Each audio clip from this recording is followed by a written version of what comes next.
we are live. Not Woohoo! talking about that movie that came out this week. I'm not even going to The movie name that it. will not be named. Not going to speak about it. We want to talk about something good. I always hear. Geeky Candace is always positive. I always hear, why don't you talk about anything good? I've been talking about The Expanse for 2 years. Doomcock and I did a review on it. I'm glad everybody who showed up. I wish it was 20,000 and not 1,000. I wish a lot of people were watching this right now.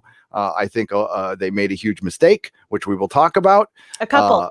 Yeah, but a couple of mistakes. Yeah, 2 mistakes. But but the show is not a mistake. The show is very good. It's the best thing I've seen this year. It's well acted. And I would like to start out by introducing my co-host, Candace from Geeky Candy. Hello, how are you? Hi there. I'm so thrilled that you invited me to be a part of something so great, which is just us discussing The Expanse, because finally I feel like I've accepted this little bit of it's just something that just makes me feel so good to know that maybe there are people that understand how to translate sci-fi on film well again. And we know these people. We can look in the credits, and that in and of itself is just huge for me, because I really felt like sci-fi is a dying genre for a lot of ways, just because of how it's essentially been hijacked by too many movements, and it's lost the soul of what it was and what made it so great. So being limitless and boundaryless with your ability to think outside the box, so to speak, I feel like more and more these days creatives and writers are being boxed into so many things, and we don't get good products because of them. So The Expanse to me sort of is an anomaly, and it's a good one right now, especially right now in the midst of the movie that will not be named. So, yeah, I can't wait to dig in with you on this. I wish I could have kept my, and I totally agree, by the way. So Mrs. Nerdrotic, this is my old work jacket from when I was the manager of a German car shop in 1997. I've had it ever since. It's a little rig cap jacket. I love it. Yeah.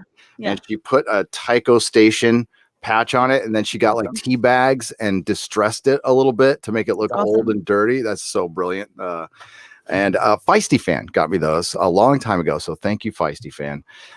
Yes. What happened to a lot of shows that were on prior to 2017, mostly 2015, is they were taken over with identity politics.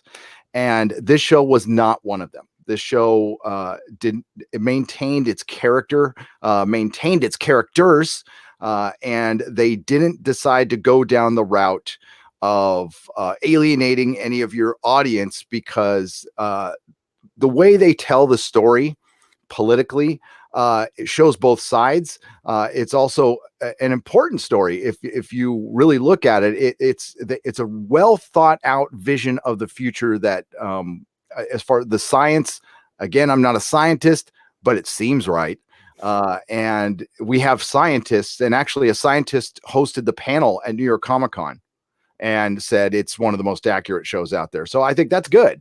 And it's got characters, strong female characters, strong male characters. Racism isn't a thing, but classism is. It shows the darker side of the United Nations if they ran everything.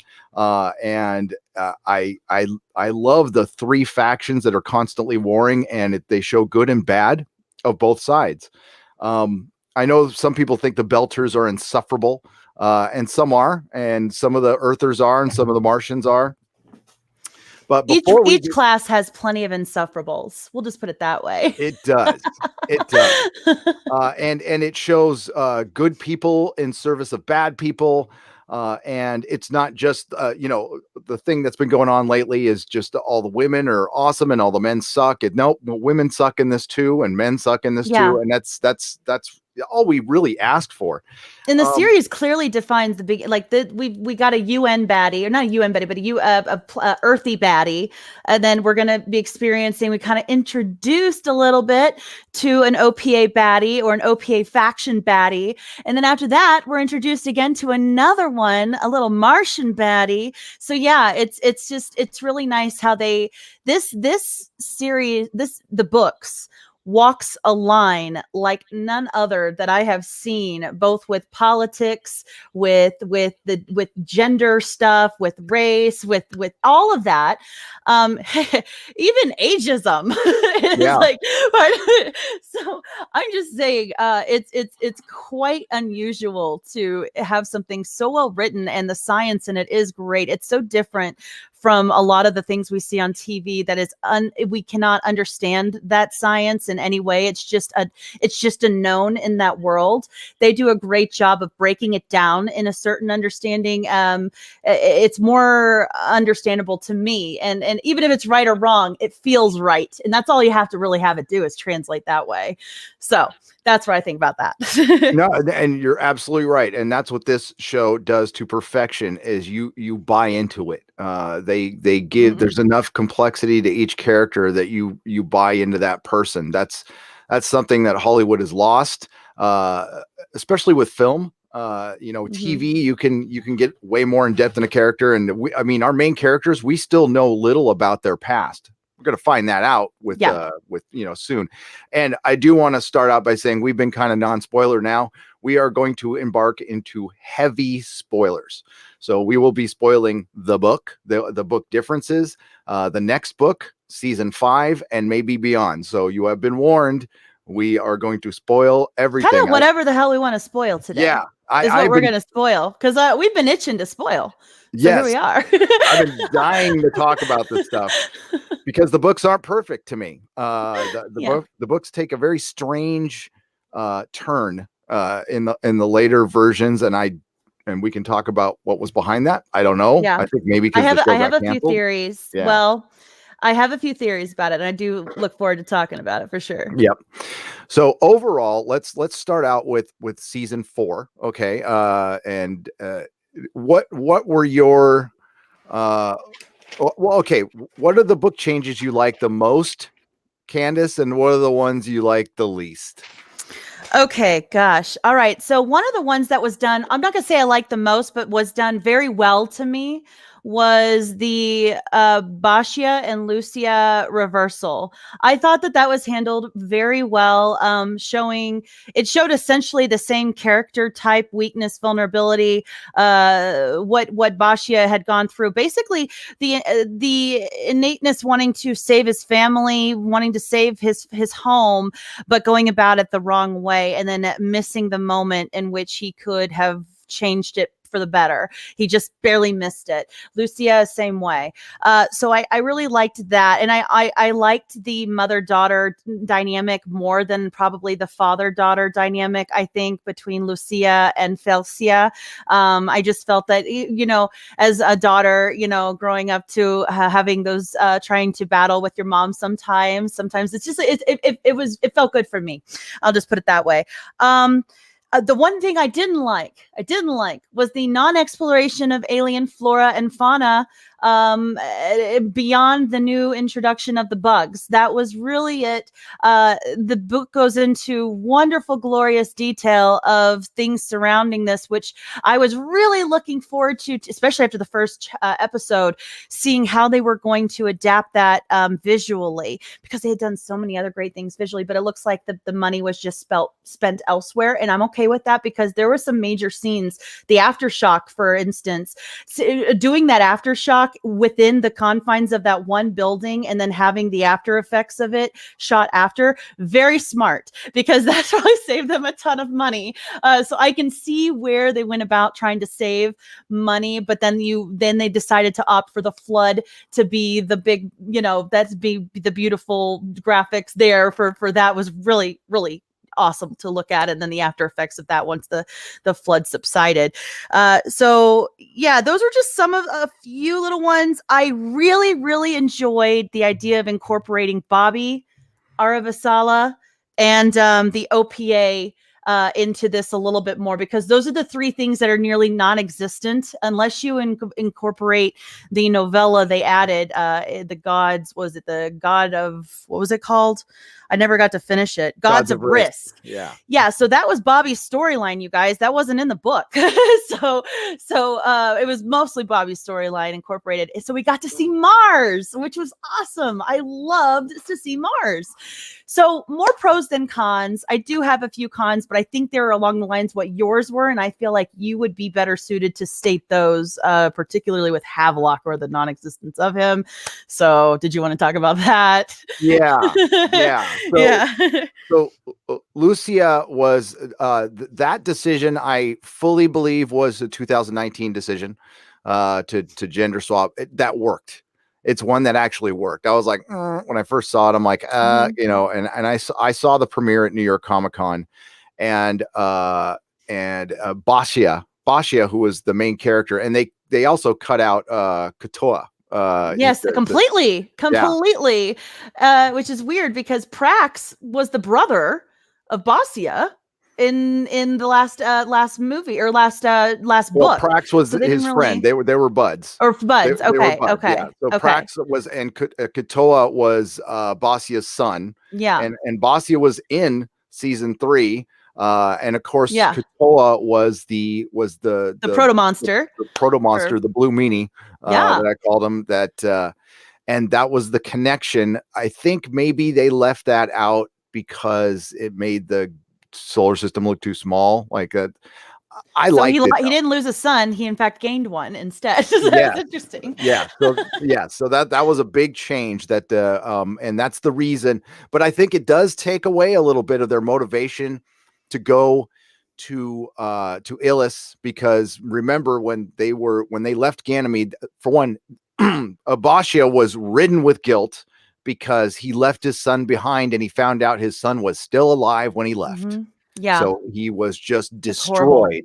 Then his family was not allowed to go anywhere. They were denied at every port. So they, busted through the ring, got to Illis, and then we find out that they find out that some charter was given to that planet by a bunch of governments that they don't recognize officially. I mean, they're supposed to technically, but they don't officially, and that they're going to get their lithium taken away. So they wanted to, of course, bomb the pad to dissuade them. They were supposed to destroy the pad before the lander, before the ship even came. Ship comes early, and that's how the book starts.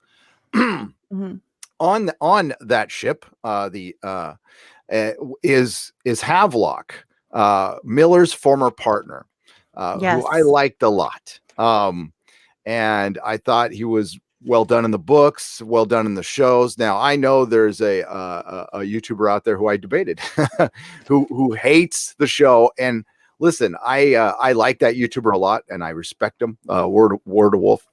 And Rags and Muller are all great guys. We don't agree on everything, but I think they're brilliant people. And I think maybe I would have felt different if I read the books first as well. I watched the show first, and I think that's important. And I probably would have felt a lot different about Game of Thrones too if I read the books first. That needs to be said, because I know it's been brought up a lot. And it's like, I know he's going to hate this season. I know he's going to hate it because of these changes, because that does take away some of the motivation. Also, it's the connectedness with Miller, and because they took away Havelock, I feel they took away Naomi's better story. Now, her story was well told in the series, and that scene where she's walking on the planet, I stand by. It's one of the most beautiful scenes in the series. It was all the nonverbal dialogue there. There's so much of it, and you could feel it. It got in the feels.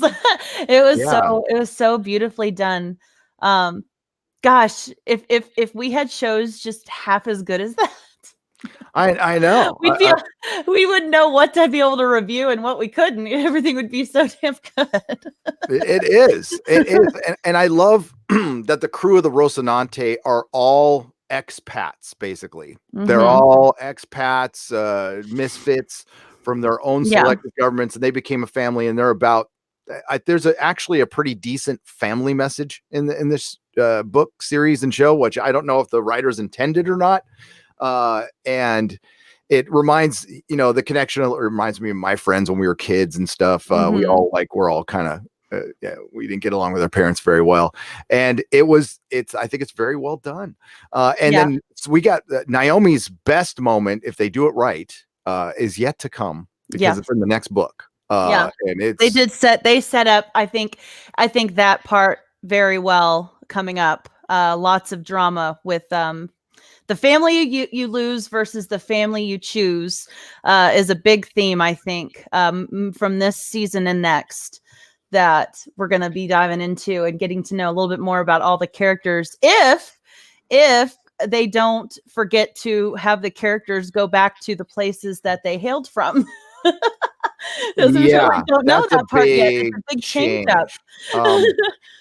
So Havelock not being there really took away. There was a whole adventure that happened in space, and the difference was Naomi was down. She would, she later escapes with Lucia, and that's part of it too. But she gets taken prisoner on the Edward Israel, and she's locked up right next to Havelock. So, and she has no idea he worked with Miller. He just took another job. And he's on Murtry's side to begin with, and then she slowly turns him. And he also sees what's going on, and I love that in the book. Right. They would have needed more episodes though, so I think the reduced episode count was why that became a casualty. And because it was ambitious to include the entire Bobby's arc. That took a lot of time. But I wouldn't want to take out the idea of seeing as much Mars as we did. I thought that was quite awesome. And how all the little details, what the kids were playing with, that little space ball toy, just all sorts of really fun things.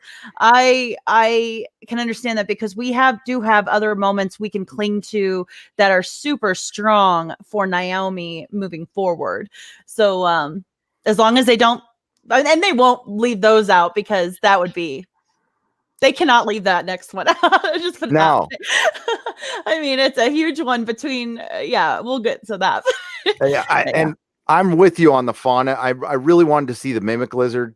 I know that would have been very hard. They mentioned the mimic lizard, but that's what it does. If you haven't read the book, it mimics you perfectly, and then it throws its stomach up, and that's how it eats. It's pretty gnarly. It's and then there's the not the birds, the bird-like things that they call them, and Elvie, she was good in the series. She was better in the book to me. She was better in the book, and I am going to be one of the few people who probably missed the fact that she spends the first half of the book being completely horny for Holden. She's got this like it didn't bother me. That did not bother me. I thought it cheapened her character, because but they did lay it up very well in the book, because they were talking about how everybody else in the ship were getting together and she was not.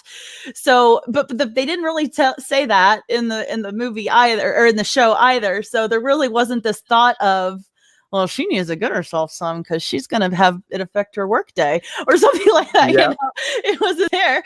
So, but it made sense in the book, but I didn't miss it in the show. And Naomi was there too. So that would have been extra awkward. And then Fayez was kind of taken out completely out of the story. He was just a sub character, and I thought he was a good character in the book that I would have liked to have seen more of. I thought he was going to adopt some of the Havelock stuff, since he was the only one really up in the ship with a part still. So, but just totally nothing, because Naomi never got captured. So no point. Yep. And they changed to, Carol Chiwiwi a little bit.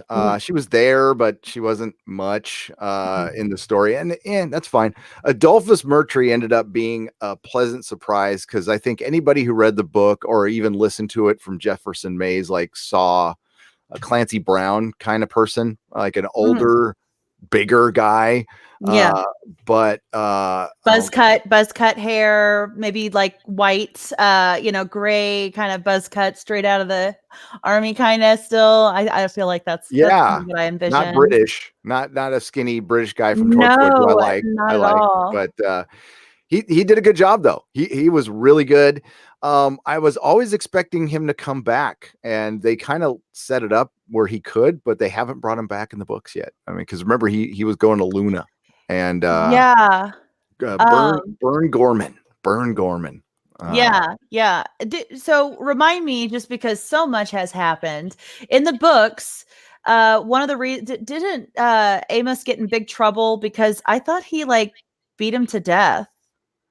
He almost did. Okay, because I thought that was why Aravasala wanted to arrest him. She was mad because he came back in very bad shape. Okay, so but he didn't die. Okay, but he doesn't come back in the book, so I couldn't recall if that was true or not. Okay, yeah, that makes sense. And that would have pissed Holden off if he'd have killed him, but no, he beats the shit out of him on the way back, thoroughly. Yeah, that was definitely a thumbnail. I thought it was great. I love it. It's like straight out of that. What was that movie with when he has like, hello, whatever. He starts sending him with the axe, and he has that face when he looks in the door. You know, that murder or that horror movie. I keep forgetting. Yes. He's gotten the nickname Murder Snuggles. So what do you think about them? And they did this last season too. They took out Fred Johnson's character essentially. Yeah. I mean, I'm surprised he showed up at all, he did briefly. Gets punched by a drummer, and that's about it. And then there's no Jared Harris at all. That sucks because I love that was such a good character. But I mean, they're both of them are cast in different shows now. I think I can't remember what Jared Harris is in, but the guy who plays Fred Johnson's in the Orville. So he's very busy. Fred Johnson's important, like a very important character that they're gonna need to bring in at some point, at least for one thing, in the next book. But Drummer's kind of taken his role, which I think is good. And there was a bunch of stuff they added that wasn't really they combined characters and stories. But Ashford is largely an original show creation at this point. He is, and that's impressive because he was probably my favorite thing in this entire show. His entrance in the last season was okay. His entrance out this season, beyond the pale, amazing. In fact, I did a little research on the song that he sang on the way out, which was called The Captain's Kid. It was about a Scottish guy that and it just seemed so perfect for him that, like, let me see if I can pull it up, that essentially was hired.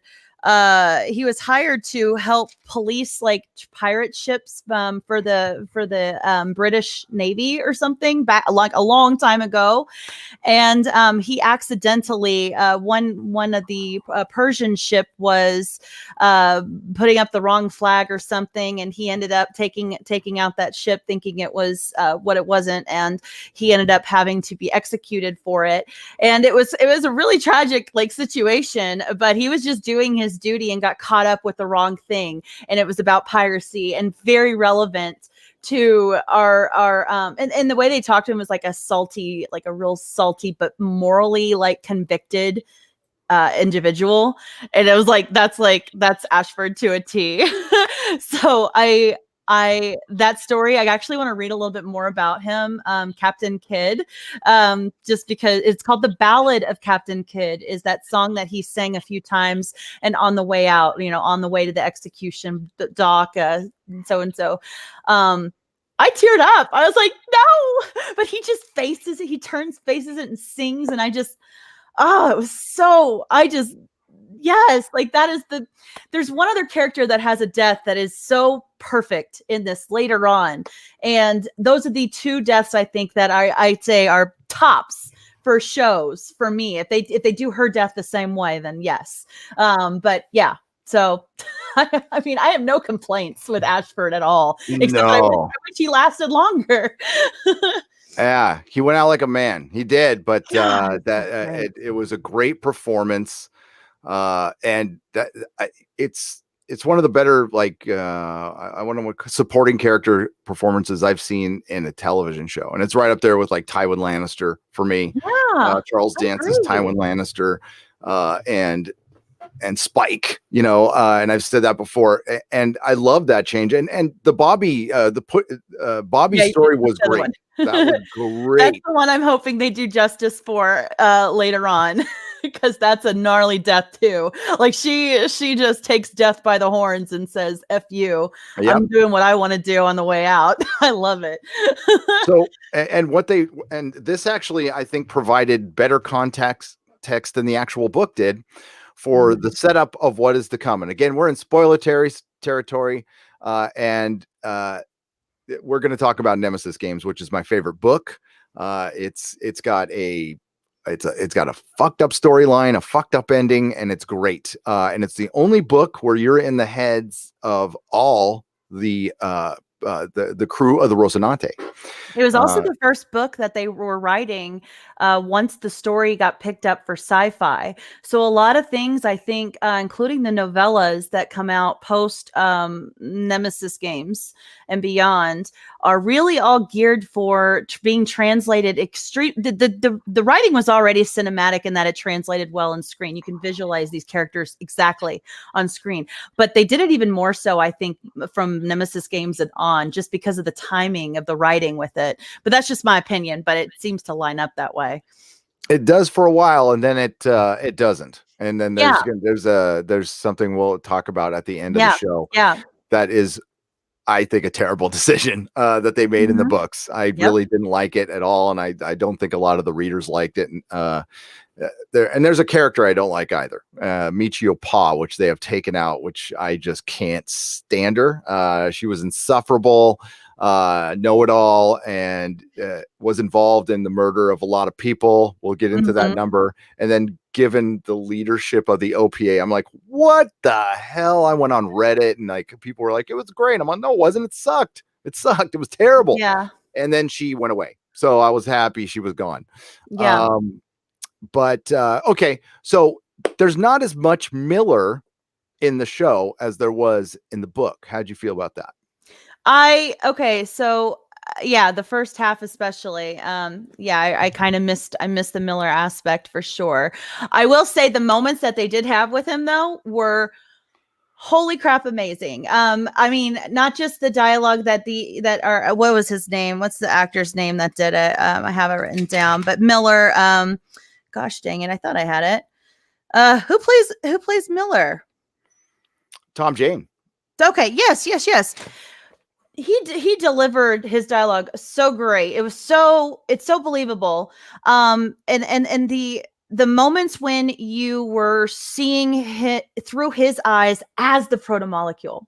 Now that's something that was so amazing for me, because you read it in the books, your imagination can only go so far. Yeah, I have a good imagination, but when I saw it, I was amazed with how that you saw it when they had that one dialogue scene when they're on the ship, and he talks to Holden briefly, and you see everything's in blue, and you see his nervous system, basically Holden's nervous system, and then he pulls out, and it just keeps going out further and further and further out into the solar system. And I loved that. That was amazing. Basically seeing how the protomolecule travels. That did it for me. Yeah. I loved when he mentioned, I mean, I wish there was more Tom Jane. Tom Jane was my favorite. That's what hooked me into the show. He's an American and international treasure. He doesn't get enough work, to be honest with you. He was a great Punisher, and he's a perfect Miller. And I love that they mentioned, I mean, it's a horrific thing, what he hears in his head. So as they were constructing Miller in the book, there was these little side, you can't call them chapters, like interludes, where it started out with it reaches out, reaches out, it reaches out, it builds itself, it kills the detective, it builds the detective, it kills it 1,000 times. So bad. And every time it rebuilds Miller. So this is Miller. He's essentially alive now. You got to, in this world, it's debatable whether it's the Miller with his soul, but it's Miller, and he feels this. And everybody on Eros, anybody who's ever been absorbed by the protomolecule, as long as the protomolecule is working, they are still alive. Right. Their consciousness is still trapped within the Yeah. protomolecule. So he, It's really horrific, it's really. horrific. He's got, Wishing to die and you can't. yeah. Screaming, wishing you can die for infinite, time. So yeah, he brings up a child telling a story, somebody, a bunch of people wishing for death, and it's all going on in his head. And if you remember Eros, which they didn't put in the show, there was well, because Eros was just covered with vomit zombies, and it was zombies with just brown crap all over them. Yeah. And then the protomolecule would break down human bodies and use bones. And There'd be like repurpose these them. bone-shaped spider things walking around, and just like what like the Thing. did. Yeah. Like John Carpenter's The Thing. Yeah. And that's what really hooked me on the books. I was like, oh man, because it was a detective story. It was sci-fi. It was horror. It was everything I liked. I'm glad they mentioned that. The slight change is Miller taking control as he did at the end. That's a shift. They also didn't use the blue almond. So there was a blue almond, which was kind of what the protomolecule was. It was like the brain of it. Yeah. That Elvie had to run into the giant god eye of Sauron thing. Yeah, the bullet. Yes, and that was supposed to kill them all. Now, them wanting to resist it, that was the defense mechanisms, but the protomolecule really wanted to investigate. That's why they reconstructed Miller, because they wanted a detective, and that's what he did. Yeah. So that's why, and he had that connection to Holden.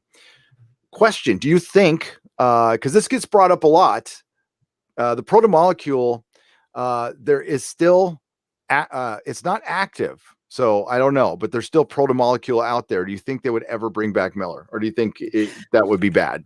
So the only way they could do that is if, because she basically said he's gone. Yep. She said he's gone. They also made it an effort of showing that they got rid of the last of the protomolecule, but as we know, that's really not the case. So I really think that they can really, I mean, if the actor's available, I think that they would be willing to do anything that the story they provide would take them to. I don't think anything can be determined one way or the other at this point concerning the protomolecule. So I don't know. And we don't know in the books. I don't think they'll bring him back. I don't think they should. But it gets brought up a lot on Reddit and stuff. Yeah, and I would love it if I personally would like it if it's done in a very smart way, like for maybe one purpose and then be done, like a one back shot, just because, he was friends with him and, helped him through some things. But I can understand the reason why you would just cut it off. And it seems like he gave him like a Vikings farewell. So it felt very finite. But who the heck knows with the protomolecule? So I don't know. Yeah. And the biggest difference from the books, again, they did this a little bit in the show, but you just feel it a lot more in the books, is how lonely Miller was. And when he got accepted by the crew of the Rocinante, like how much it meant to him, made him cry. And then he killed that guy, pissed off Holden, and he was kind of broken after that, and that's when he went and found Julie. So when he does do that, does it really release him at that point though? Because if the protomolecule is still out there and we still have this bullet come in later on that Martian ships, later in the ending books, it depends. Are they really gone? That's true, because if there was so there's active protomolecule and there's not active protomolecule, but I think once the Martians started messing with it, it became active. And if it becomes active, then it connects to it. There's a signal that the protomolecule communicates with itself with, and nobody knows source, but it can communicate through space, time, everything, and it's instant. There's no delay or anything. So yes, if there is active protomolecule out there, Miller is still around technically. That's all I can think about. It's just so it's really I wouldn't know what to say if he's gone or not. So what they set up in season 4 was a giant conspiracy, and they used Bobby's story beautifully for this. But there's a problem. And listen, overall, the story to me stayed within the spirit of the book, but it's still an adaptation. So I will say, I enjoyed the book a little more, but I still think this is the best series, the best season of season 4. I just really liked that book. I know some people didn't. I'm like, I love Cibola Burn. I thought it was great. So I think it wasn't as good of an adaptation, but the last 2 seasons haven't, because they started the show by the first book was told over a season and a half, and I thought that was a better format. I wish they kind of stuck with that. Yeah. Because they could have ended this season with the destruction on Illis. And they could have just gave us a cliffhanger there, and I'd have been fine. And they could have put more of that stuff in Havelock, but they didn't. And that's fine. Right. But I don't want them cutting a single moment out of Nemesis Games. I know they have to, but I don't know what you cut. Because you have, everything. This is where they get really George R.R. Martin, and they tell stories within stories on the chapter, and we get a background of Amos, which I think is great. We've been waiting for. He's been hinting for 4 seasons. I don't know. But the thing at the end, okay, so we saw Marcos Anaro getting ready to fling the rocks. Yeah. I kind of I'm glad they did that, but then there was part of me, they needed to do it to build tension. And again, this is a spoiler review. Maybe there's some people out there who will think that the Rocinante will come in and save them. They don't. Marcos Anaro flings the rocks on Earth, and it wreaks havoc on the planet. And irreparably so. Yes. Like there ain't no coming back. So like it's Armageddon, practically. It is. So the Belters feel like they're not needed anymore. And there's a lot of them who cannot live on planets. So they are basically left to die after and this is their point of view, after being in servitude to Mars and Earth. And now Mars is collapsing. It's absolutely collapsing. And and by the way, they were the strongest military, 15,000 nuclear warheads. Yeah. And Donnager class spaceships and a bunch of Rocinantes, which were the Corvette class, and some new ones. And we set up the I guess besides Pierre Mao, he was a big bad, but this one's much worse. Much worse. But Nemesis Games, just by the way, the names of these books are fantastic. If you actually take the time to look in, like Cibola Burn, Cibola, it was it's kind of Spanish or it's not Spanish, but it just means basically Pueblo, and it was the city of gold back in the Spanish expedition, a place that they were looking for, that was just like opportunity. Major opportunity, which sort of defines the season and the book for sure. And Nemesis Games, Nemesis, one being an inescapable agent of someone's downfall, which is Marco to a T. So we're going to learn all about his downfall and how it affected not only him but Naomi and their child. And it's interesting to see his character arc for sure. And he is straight up, he's got a vengeance, and that's really all. It's almost one note in that way, but you can understand where he's coming from nonetheless. He is scorned. He comes from I think this season you have Ashford even mention, he's a younger guy that hasn't been around enough to see what was before him, and it's relatable a lot of times. He's a useful idiot. Yeah, but he's a very charming one, and it's a very interesting way of show. He's the Che Guevara of the Expanse. Yes. People worship and love him, and of course, he's got a puppeteer behind him named Admiral Duarte, which we'll get to. I do want to welcome some people in the chat. Chris Persia and your wrench, thank you. Jibba Jibba, Tim F. It's good to see you. What's up, Belta Lauda?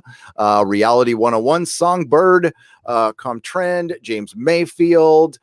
Larry, Mark Lerzeth, Tommelfinger, what is up? And yes, I am Great glad. chats. Y'all are Yeah, awesome. great I met chat. all you guys. And we'll get a couple super chats in here. So Mr. Body Massage Machine for 10 pounds says, in comparison to the book, I think there was less humor. Agreed. Yes, because I thought the being horny for Holden thing was funny. It was funny. It was done there for humor. And everybody needs to get laid. Okay. Especially with Amos. Amos is so much different in the book. Actually, Amos should look like a 10-year older Dave Bautista. That's what Amos should look like. He's not a pretty man. He's old, he's giant, and he's scary. For me, he says, Dominique Tipper is still the weak link. The season was good, but that's against the backdrop of shit TV. We have to keep in mind there is shit TV out there. That is true. Dominic Tipper's character, that's what I mentioned. I think the course she took this season actually took away from a stronger journey in the book than the TV show. So, but I think it was time and not having Havelock. It was like trying to supplement the idea of or just throwing in there, okay, yeah, we're taking that out, but let's just show her drive to want to be planet side and show her work, like how hard she works to do it and what she's willing to give up to be there for him. And yeah, it wasn't as strong as obviously the story they nixed from that. But yeah, so I agree to that extent for sure. Mark Semenfink for $5 says, Gary, Vault 108 says hello. Also, the Expanse rules. If you like sci-fi books, try Legend of Galactic Heroes. I'll try it. I've never heard of Legend of Galactic Heroes. And then thank you for the $5. And Grant Kelbrick for 70 Zardazes says, hail Gary, hail Geeky. Absolutely love this conversation about the awesome story. Lord of the Rings is my all-time, but the Expanse is definitely slipped in number 2. Yes, Grant, nothing will for me be better than Lord of the Rings ever. I still enjoy it to this very day. The film and the books. Yeah, it's masterful. And they didn't need all the huge technological CGI things they have today to fill in for lack of story. Nope. They did it perfect. They really did. And they took out what they needed on the books, poor Tom Bombadil. He's a little weird. That chapter is a little weird. But I remember reading it on an acid there. I'm glad I didn't drink when you said that. I almost did. Oh, damn it. My screen was locked the whole time. Why was the screen locked the whole time? That's lame. Oh, well, we'll re-up it. Hang on a second. There we go. Hey, Rosetta Allen. I see Lord of the Rings is always the absolute gold. Always. It is. Okay, so Nemesis Games is coming up, and we have a bit of a time problem that you pointed out. So you want to talk about that? Sure. Yeah. So Nemesis Games starts with our characters basically dispersing the Rosi and going their separate ways. It's one of the first times that James is by himself, like seriously by himself. Naomi gets a strange text from somebody in her past saying that Philip, her son, is in trouble and she needs to leave immediately to go to Syros, is it Syros, right? Or Sirius Station. Yeah. Siri and Eros mixed equals Syros, but that's not what I wanted to say. That's okay. Yeah. And then so she's headed that way to figure out what's going on there. We've got Amos needing to go back to Pittsburgh to pay his respects to his basically what I would call a foster mom, Lydia, who kind of took him in when his mother couldn't. So he's going back to the stateside, and he's also going to meet up with Peaches, or what is her name?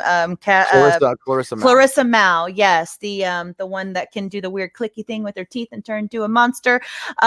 but it's killing her at the same time. So. Exactly. And then and then we have Alex, who wants to try to make things work back with his ex Worst and decision his ever. family. Yeah, so everybody's just kind of gone, and so now we're left with and so basically, they're decided, then their like ship have to be fixed as well. It's going to take like 6 months to get it fixed. So or something like, or is that another? Yeah. It's 18 months to get through the ring. It's 6 months to get the ship fixed. Yeah. We got to get everybody separated. We got to get everybody on their respective planets, which we'll get into. Sorry. And they jump like this Marco and Nara thing that happened at the end of the show happens like deep into the book. Yeah. Yeah. Like halfway, maybe. Yeah. Maybe third to halfway. Third, and everybody was already there. So here we have he's already initiated the plan. It looks as though it's impending impact. And everybody is still, as I assume, on the Rosie. So there's a lot of changes here. But I think that can be fixed easily if they're still wanting everyone to go. Amos still may want to go back just to check on Peaches. They may completely forgo the Lydia thing, which would be weird though, because that kind of is his history. But I don't know why else he would be feeling the need to go there if Lydia is already dead and then the Earth got destroyed. The only person back at Earth that he cared about was Peaches. It is. The only thing I can think of is extremely bad news, like really bad news. So it looks to me like they're foregoing all of that of separating the crew on the Rocinante, because unless they again say if they I guess they could start out the series saying 6 months ago, 8 months ago, like that, and then we catch up to Marco or Nara. Okay. Or they're deciding to forego that because this is going to be the last season of The Expanse, which would be just heartbreaking and terrible. And really, I mean, what other sci-fi shows does Amazon have that has this kind of pull?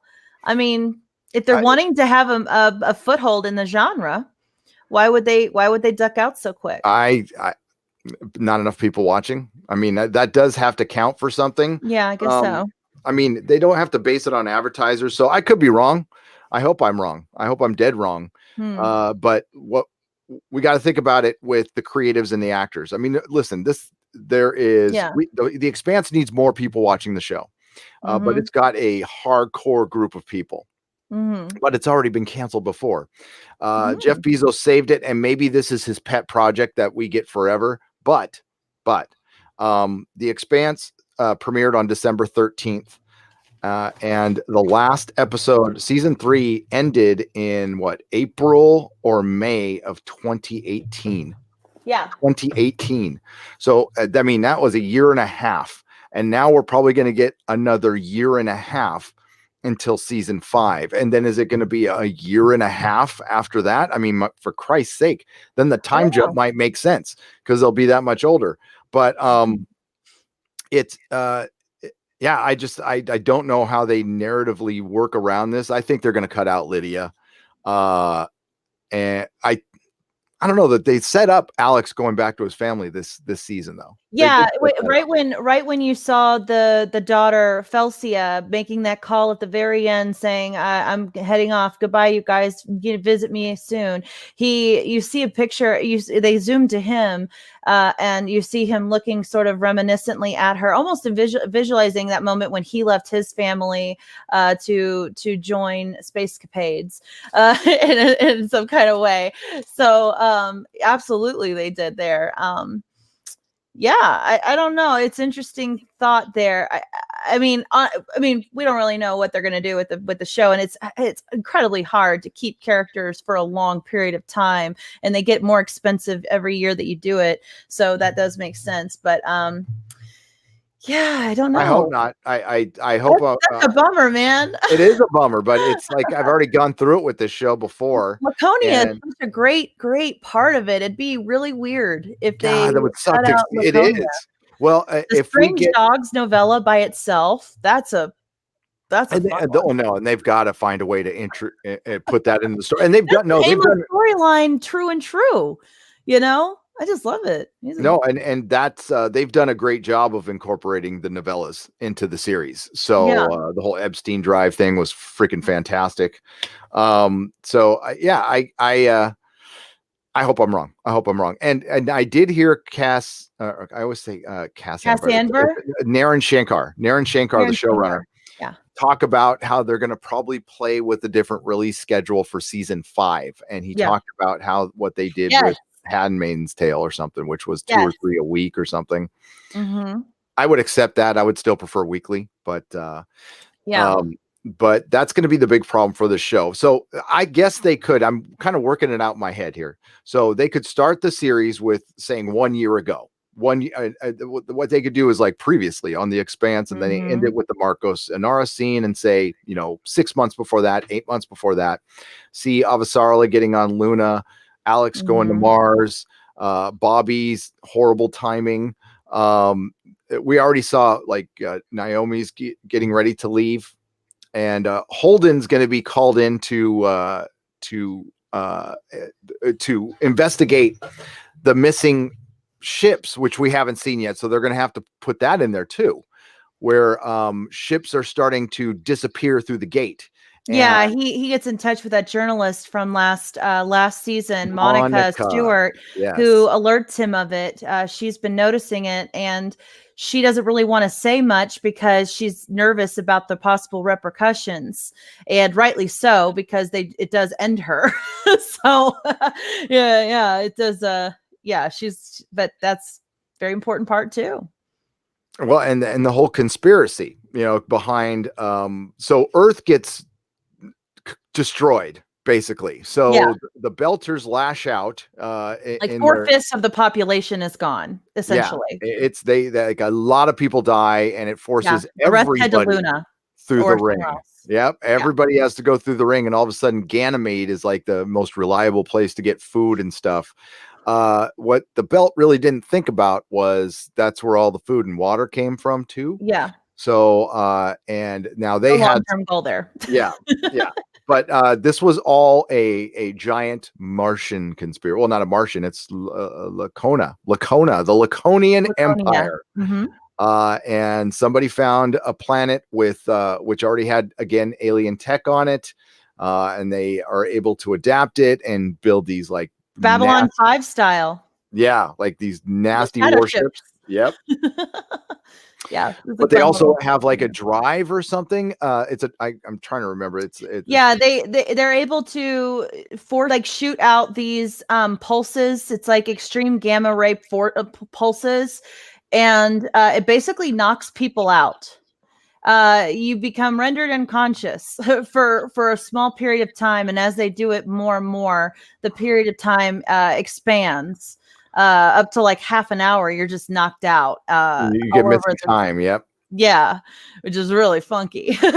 And then if when the ship, sometimes it's like it depends on the ship, and they have to figure out time. There is a formula for the ship. Ships disappear as they go through the ring, and they're getting like disassembled to the molecule, like they're just getting undone. And it's a form of antimatter, and it's the space in between spaces, and it's kind of it mirrors the story that's unfolding before us. So we have the human race expanding throughout the galaxy. They're a galaxy spanning civilization now, and they don't realize what they're trampling on. And it's not on purpose. It's incidental. You might not even know it's there, and that's essentially what I believe the Protomolecule creators did, which was a hive mind society. And they were building these ring gates, and they popped basically holes in the fabric of reality, so you can travel through time quicker. And they didn't think that there might be something living in the space in between spaces, and they might not like it. They might not like getting trampled on. Which was something they did in Star Trek Discovery Season 2, which I completely believe they ripped off from the Expanse. By the way, with going through the mushroom network, and it turned out something was living in there, and it was stupid. And then you can bring people back to life with like poop. Yeah, mushroom poop. Yeah, it's that bad. It's really that bad. I hope you never watch it. So that is fascinating, and really they haven't. I mean, they've given us little hints here and there, but we don't know what it is. And we have one more book to go. And usually James S. Corey has been like, they come out with a book every year. The only delay they had was due to a printing error. Yeah. But we don't know when the final book's coming out. They haven't announced it. Are you sure about that? Last time I checked, I didn't see it, but I'm not 100% sure. I thought I saw rumblings of it being in May of next year. They usually have a title by now too. Do they have a title? Upcoming. It just has it as The Expanse Untimed. Yeah, The Expanse, and that's it. Authors have stated the book will be released sometime in 2020. Okay. Yeah. No, this was Reddit, so yeah, take that. I bet they're waiting until but maybe they're waiting till after season 5. Could be. Maybe they don't want to spoil anything. I don't know. I just listen, the direction they took later on in the books, I think it might have had something to do with the show being canceled. They're like, okay, we can do whatever we want now. And I don't know. The books lost me a little bit in 7 and 8. There was book 8 was good. 6 and 7 were kind of 6 was half good. Rising is when it does the time leap, and that's when it gets you a little bit. I didn't like years. I didn't like seeing my years, not 5 years, not 10 years. Big drastic 3 decades change with the characters. They worked so hard to develop these very believable, almost familiar, like family kind of characters to yourself. I mean, you get to know them extremely well, especially after Nemesis Games, and to do that right after feels so strange. It took me. I don't even think I really ever got over it. I was gonna say it took me a long time. No, actually, I don't think I did get through that very well. No, they better not do that in the show, because for one, 30 years later, they're still in the Rocinante traveling around for 30 years. The show, I mean, it's like, it makes no sense. And they try to explain it with the aging pills. So yeah, and I think that the big thing too is we needed to have a period of time for Duarte to be on Laconia developing the protomolecule. So that is the reason they needed to do that. But I don't think there's anything else that they needed to. There's got to be some kind of plot device that they could have used to explain that, rather than age our entire solar system 30 years. I would have thought about like the ring that goes to Laconia time acts differently on the other side. That's what I'm saying. Some kind of I would have liked that so much more. The other thing, because of that, you have the older characters dying, which is unfortunate, very unfortunate. And it does show that, okay, 30 years past, okay, these guys are like literally related now. Like they are literally family. So yeah, but we already get a sense of that, I think, at the end of Nemesis Games. I don't think that because they all come back together.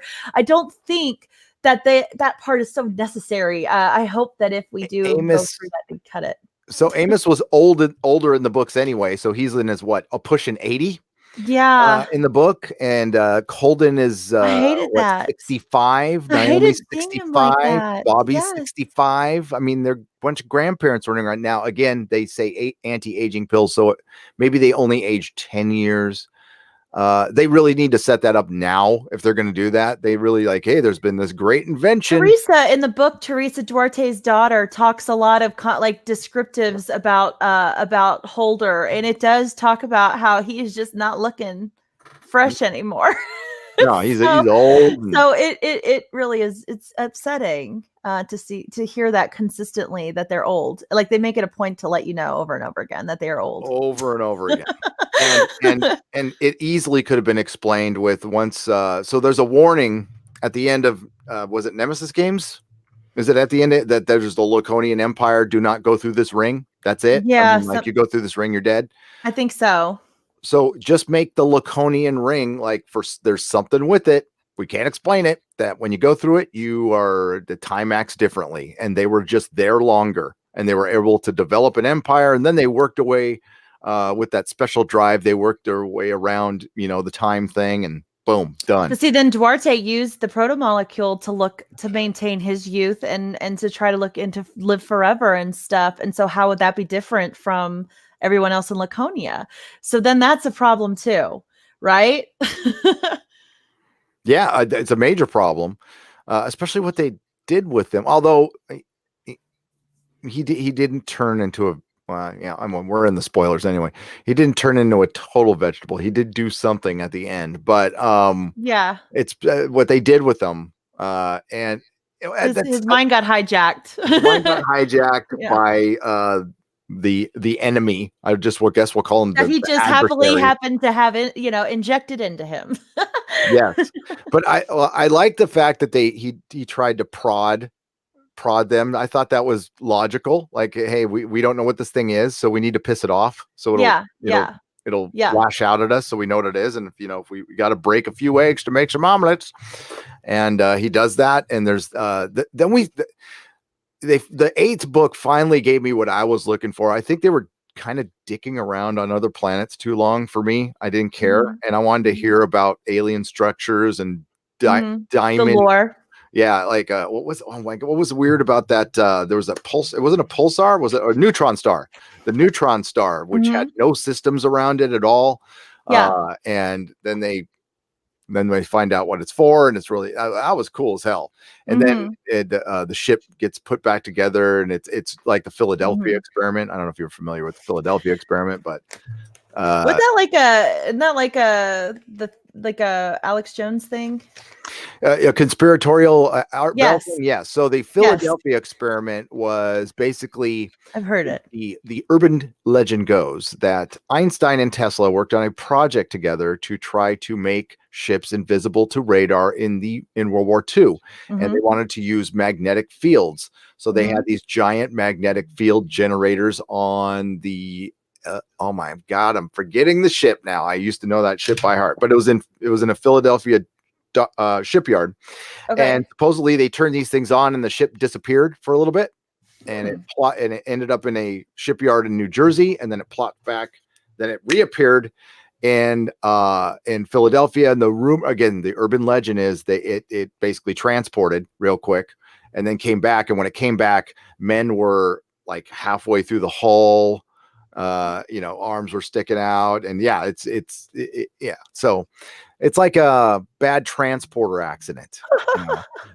And that again, that's an urban Wow. legend. And I'm not saying it's fake news. Well, that's a cool story, though. Either way. It's a great story. I love it. And Anytime you have people halfway in and out of walls, I'm all ears open to that. oh, it's the Ellington. Oh God, now I'm gonna have to go look. Philadelphia. It reminds me of that Legion scene No, where that's she's like exactly hanging out. that's Yeah. exactly what it was like. Yes. Experiment ship. Oh my God, I'm getting the thing with age, man. It was. Why aren't you giving me the name of the Eldridge? USS Eldridge. Eldridge. Right. Okay. Yeah, Oh, I'll have to do some reading later. it's That still sounds like around. fun. The ship still exists. It was the Greek Navy bought it. So yeah, Hmm.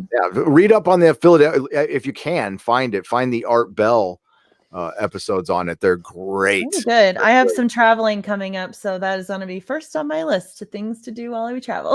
Is looking up that. That'll be fun. They're good, creepy little stories. And if you're a writer and you need story ideas, listen to Art Bell. That's all you need to do, Okay. and you'll come up with something. All right. So Nemesis Games is the Empire Strikes Back of the Expanse. You have all the characters separated for a while. All hell is breaking loose. Mhm. We've got this problem with the ring. We got Mars collapsing. People are leaving, and there's tension in the belt. And Marco Anaro comes in, Che Guevara, and basically blows up Earth Yeah. and makes everything just a lot worse, a lot worse.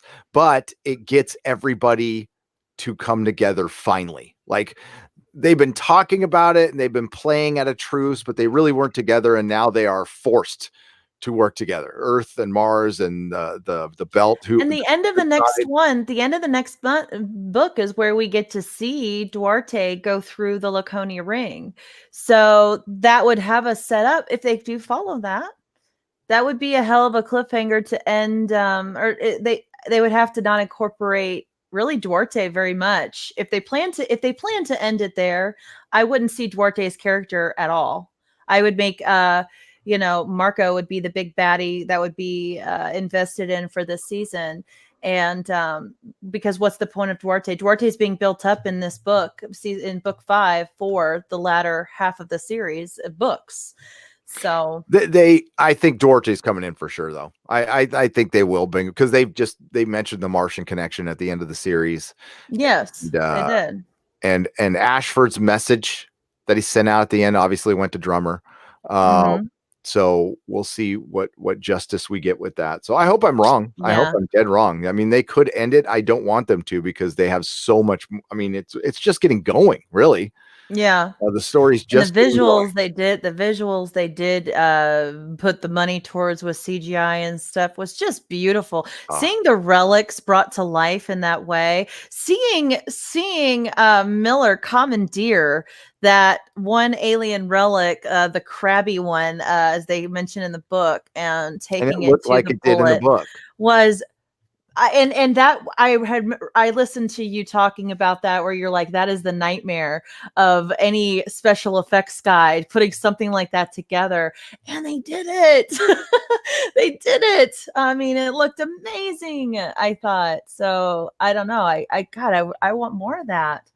Oh. I do too. I mean, if you think about like the protomolecule culture, it's all about practicality.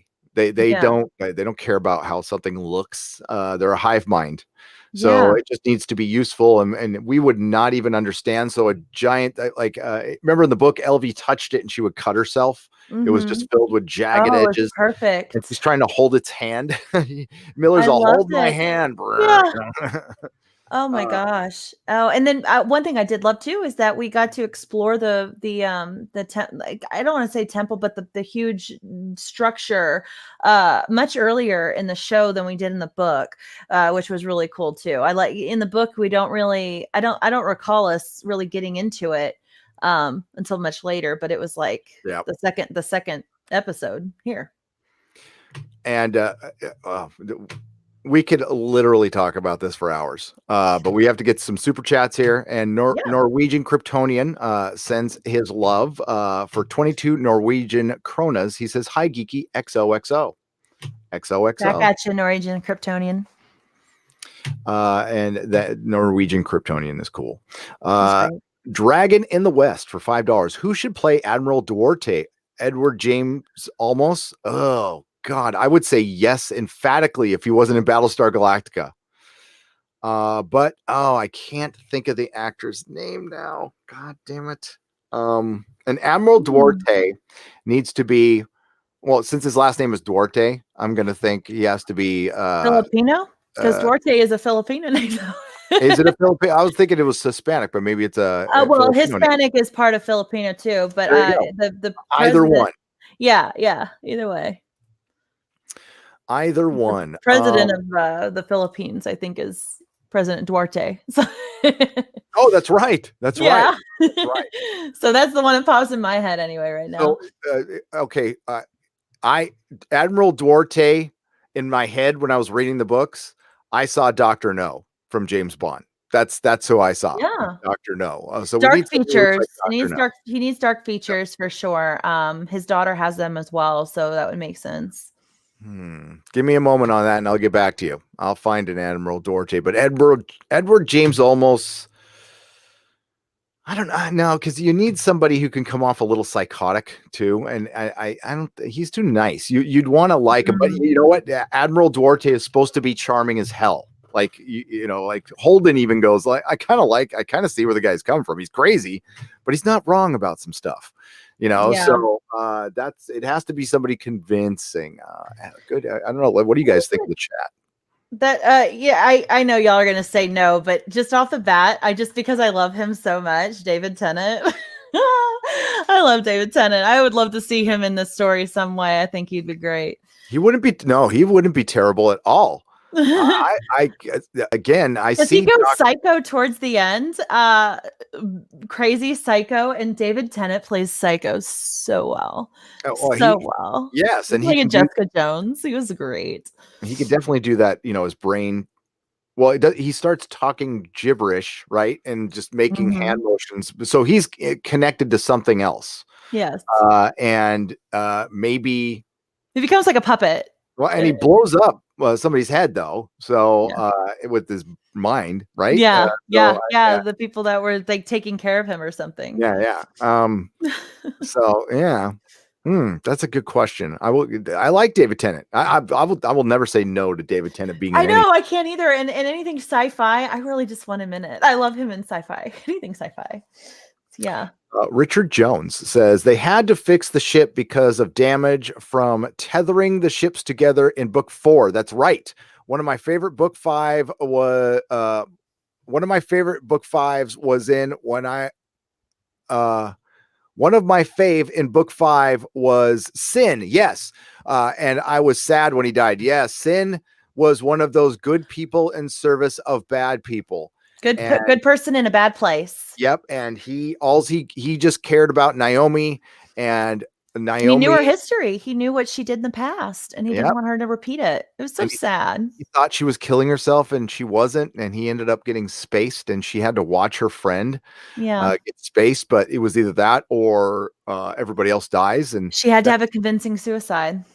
Yeah. And then, her moment where she's out there doing the Belter signals to warn off the ship that's Naomi's greatest moment in the series. So hopefully Dominic Tipper can pull that off. Bear Nerd Fun for $5. Gary, you should shout out Drew. He's part of the fourth wave crew taking care of his sick mom, and the gas shut off. Sent his PayPal info to Chris Persia. Hail.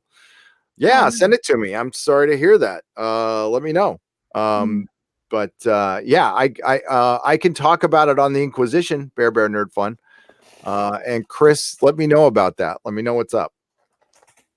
I mean, forgive me, I got to know the details first. I mean, that's very sad to hear, though. And if we can get somebody's gas turned on, which I can't imagine would be that much money, I think we could help. We just got to vet it. That's all. It's, you understand Bear Nerd Fun. It's the internet. So, but I'd be happy to help if I could. Mr. Body Massage Machine. Has anyone read Space Team by Barry Hutchinson? No, I have not. Not sure if it would translate to TV, but still funny, light read. Space. I haven't. Mr. Body I'm Massage. writing it down right now. Yep. It goes into the notes. Into the notes. I just flat out don't have time to read as many books as I used to because of YouTube. Yeah. So it's tough. But I managed to read the Witcher book and I liked it. I did. Blood of Elves. Oh, you got through it. Oh, good. I liked it. Yeah, wasn't that fun? Yeah. Another live stream, perhaps. Oh yeah. Oh yeah. Well, you can join. I still I haven't done book reviews. I stopped at Nemesis Games, I believe. So I need to pick back up a Babylon Ashes, and you're welcome to join me. You said you haven't played the game, correct? No. Might I make a suggestion for you to watch someone like the Rad Brad or somebody that is that's played the entire game? I would watch just a few hours of gameplay, at least of the Witcher 3 series, and I think it'll be good for you before moving into any kind of big reviews, because it's really a big part of the series was the game for sure. So just throwing that in there. Cool. Yeah, well, you don't have to play because it's a 60-hour game. You don't have to play that whole thing. Yeah, I'm not good. I would hell no. Yeah. No. But a little bit of gameplay watching is kind of relaxing sometimes. So maybe you'll like it. I'll try. I'll give it a shot if it'll help. Story in there. I'm liking it. I'm liking it so far, but I'm not that far in. So okay. Change. Cool. Red Crypto Knight for $4.99. Nerdrotic, you should do a video game comparing Star Wars or video. Oh, I'm sorry. Video comparing Star Wars to The Expanse to feed off the hype and maybe steer people to a good show. You rock, Gary. That's a good idea, Red Crypto Knight. I might do that. I would love to steer more people. I've been trying for, I think I've helped make a lot of Expanse fans, and so was Geeky, and was Doomcock. Yes. I had someone say that they read the books because of me, and I read the books because of you, Gary. So we are making fans of The Expanse through you. Absolutely. it's been a crusade of mine, and I'm bummed. I'm bummed. And we're gonna read a couple more super chats, and then we're gonna end with their mistakes. And I'm disappointed that I think they made a huge gaffe, and they're paying for it right now, like this very minute. Yeah. Rosetta Allen for $5. His name is Drew Taylor, and he's one of the writers for Bounding into Comics. He's the one I have been fundraising for this month. Oh, okay. I know Drew, and I know Bounding into Comics, and I'm good friends with John F. Trent. So I'll talk to John, Rosetta, and just Rosetta, DM me, okay? Let me know how much he needs to get his gas turned back on. Okay. I mean, cause like, how much could it be? I mean, if it's, it's a couple $100 or something like that, I mean, I can take care of that. No problem. Destiny Captain for $1.99. Gary, what's your favorite Devo song? That is interesting. Do you have a favorite Devo song? I couldn't name one right off the bat. I like that. Just impromptu random question though. That's great. Let's see. I got one or two. I mean, it's not going to be Whip It. I'm not going to say that. I'm not going to say that. I mean, I like Whip It, but I like early Devo. Okay. Yeah. So Yeah. Uncontrollable Urge is probably my first favorite song. I love the hats though. Like my hats. Those hats are beautiful, man. But that would probably be it. Yeah. Now. It's got a great bass line to it. Yeah. But yeah, Uncontrollable Urge. And I love me some Devo, some old Devo. What a wonderful world for you. Not boom, boom. Early 80s new wave is new wave is great. Probably my second favorite music of all time. Yeah. We're talking Oingo Boingo, Cars, Devo, Missing Persons. Just that shit is good. It's good. It was in the early part. See, because what happened to new wave. Sorry, we're talking about the Expanse but I mean music. I was as into music as I was into comic books and stuff. I was, I worked in record stores and stuff. So what happened to new wave was it let producers take over too much, and it got too much synthesizer. Yeah. And I liked the blend in the beginning of rock and synthesizer. And then when the synthesizer took over and they started using drum machines, it went to shit. I mean, just look at the Cars' last two albums. It's like, how can the band that made the first two albums made the last two albums? And, I know one of them was a massive hit and everything, but I didn't like it.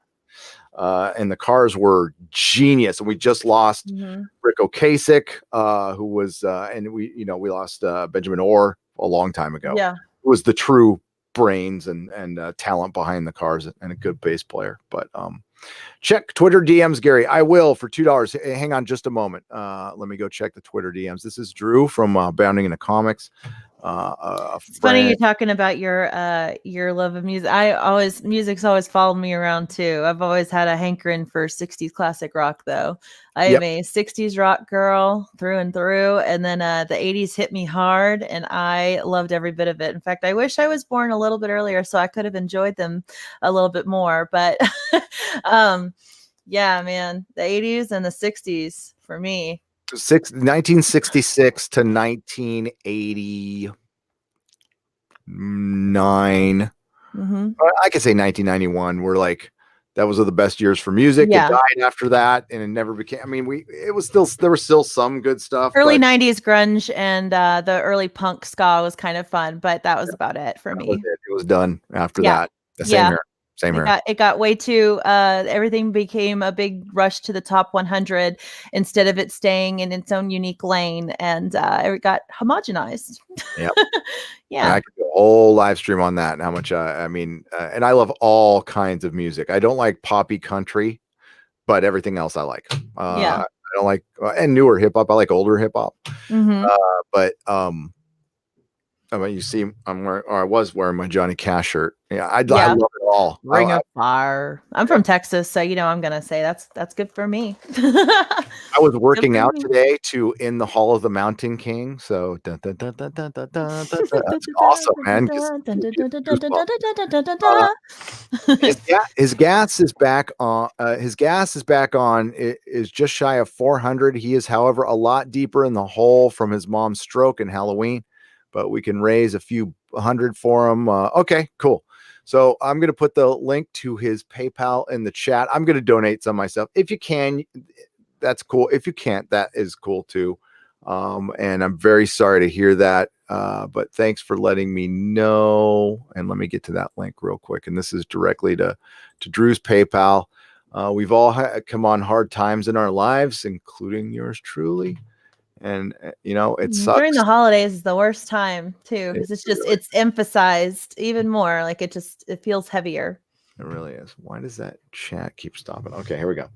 All right, so there's the link. And if you guys want to help out, 50 cents a buck, $2. I don't know. I think you can't do 50 cents, but like a buck or something like that. That's cool. You don't have to give me super chats. Give it to him. And I'll put in some money too. So Very nice. Thanks for letting me know. Okay, so we got to wrap this thing up. I love Destiny Captain asking the Devo song. I will go off on that shit. Thank you, Rosetta Allen. Thank you to everyone who has given a super chat. Thank you to the moderators, Mark Lerzeth and Chris Persia. And who else was in here?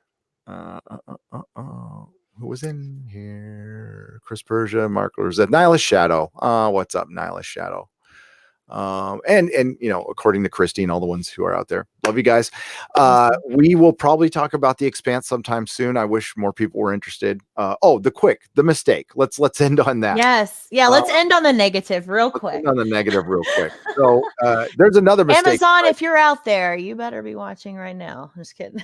No, and I would like you. So everybody knows my weekly binge argument, but you brought up something else. Yeah, well, of course, the binge model fails for a lot of reasons. It's a cheap tactic to gain subscribers and memberships, but the issue is here. On top of that, they released it literally, I'd say, the worst week of the year. I mean, not only do you have The Rise of Skywalker the same week, you've got The Witcher. Netflix is, big sci-fi kind of, not the same genre sci-fi, but you know what I mean. Same thing also this week. I just figure if you wanted to be a standout show and you're marketing it as such, then you needed to have a standout moment where you're not literally just cut off within 2 days of putting your show out there because of all the Rise of Skywalker baloney. I don't understand that marketing decision. Why? I would have gladly waited 2 more weeks for this show. If it had, or 3 or whatever, put it in January. I don't care. Just so that it wasn't just ended. All the YouTube stuff just ended for it because of The Rise of Skywalker. What the hell were they thinking? Sorry, I'm very upset about that. It's a dumb move. It's like the marketing departments don't understand the power of YouTube and the power of that audience in the chat right there, who has all the power, not us. I mean, so frustrating. Them. And so frustrating. And not realizing that these people, by the hundreds, by the thousands, would be talking about the Expanse every week until 10 episodes. It released it would be through February. Okay. Through February. It'll be a long gone. It's already a long gone memory. It is. It didn't even make it into the new year because of this. Nope. And I thought it would, and I was wrong. Doomcock was right. Yeah. And it sucks. And you just spent a bunch of money. You just wasted a season of the Expanse. If they want this to continue, if they want to continue the show at all, they definitely got to figure out the model in which they're dropping the episodes, and the timing needs to be impeccable. This was horrible for their first go. Horrible mistake. And now you're behind the 8 ball, and now you have to come out sooner. You can't wait. You cannot take a year and a half for production. Now you need to be out in 8 months. 8 months, you need to have a new show out, or you're in trouble.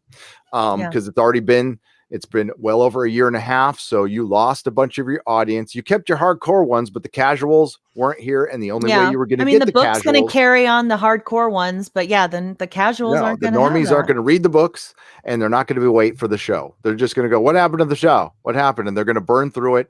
And listen, you explained why people use the binge model. The binge model gives you a spike in subscribers, but you sacrifice everything for that, just for a little spike. And I doubt you got that big of a spike from Expanse. It's not that big a show. You needed to build it, Amazon, and you effing blew it. And I told you so. I'm going to say I fucking told you so. I've been telling you for 2 years. A lot of your fans were too. You can always binge the show. You can binge when it's done. It's not like you can't binge it. But you cannot afford, not even Amazon can afford spending millions of dollars on something that's forgotten easily in 48 hours. And reach, it majorly increased reach. I mean, I think you could spend billions in marketing and still not have or millions in marketing and still not get the reach that YouTube does, because YouTube is a niche, a special niche of people that look for stuff just like this. And they're not on TV. They're not on the conventional routes that most marketing uses advertisers for. It's just, it's tough. So I mean, unless you're on Amazon, you wouldn't really see commercials for this show unless you're watching other shows on Amazon. Yep. And so where were they going to spend it? And you had an opportunity. Game of Thrones just collapsed. Stupid. I mean, you could have just slid right in and taken over. You wouldn't, if you got 5% of their audience, that would have been more than you guys had ever. Yeah. So, or 10% of their audience. And you blew it, and we've been trying to tell you. And hey, I haven't charged you a thing, Expanse, and I never would. And I've never asked for anything in return, and I never would. I don't need actors on the show. I doubt that people even know I exist. But I have been stumping for this show since it got canceled. Yeah. I was the first to announce on YouTube that it was canceled.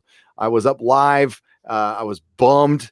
And didn't you start that like the signature thing, or there was like a big huge thing that people were signing and stuff to try to? There was a petition. I think somebody started that who was in my stream at the time, and unfortunately at the time YouTube wasn't keeping the stream up for live streams. They wouldn't keep the chat up. It was lame.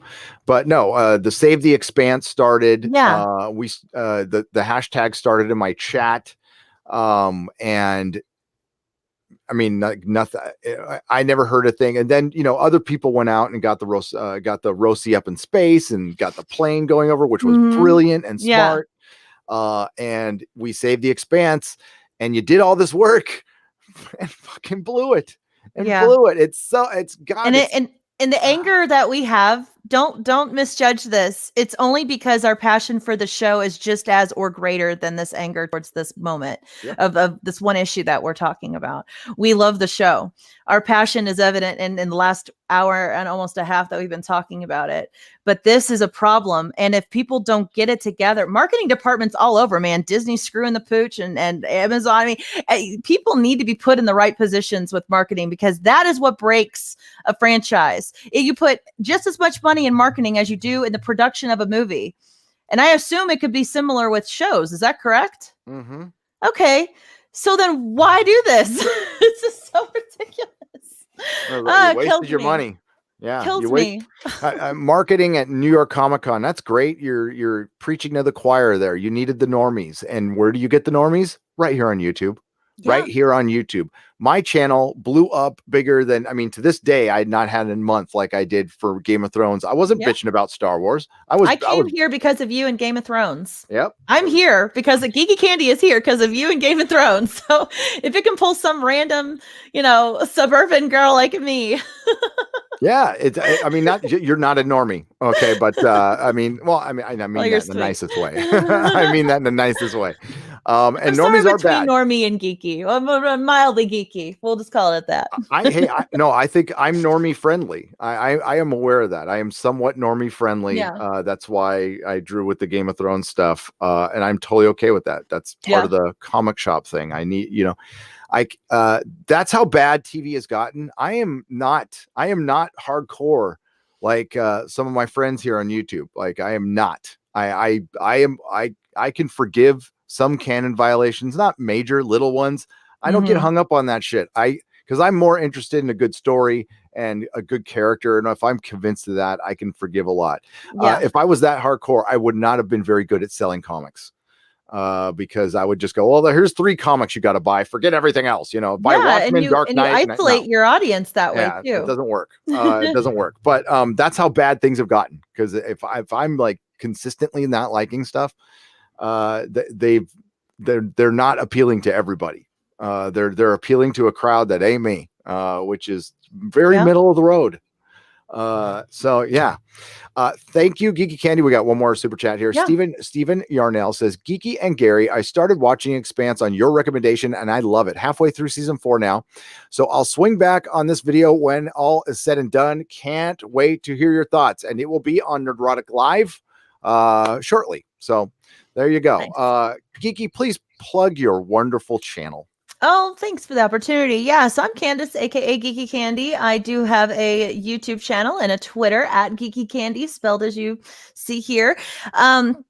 Yeah, I cover Star Wars. Unfortunately, I can say regrettably lately, but Mandalorian content is pretty decent at the moment, so I'm very happy about that. We got some Wonder Woman, some Batman news. I'm going to be doing The Matrix as it gets more into production, so lots of little things that are a lot of fun, and I do gameplay as well. Just wrapped up Fallen Order, and going to be getting back into my Call of Duty Modern Warfare till Cyberpunk comes out, so we gonna have good times.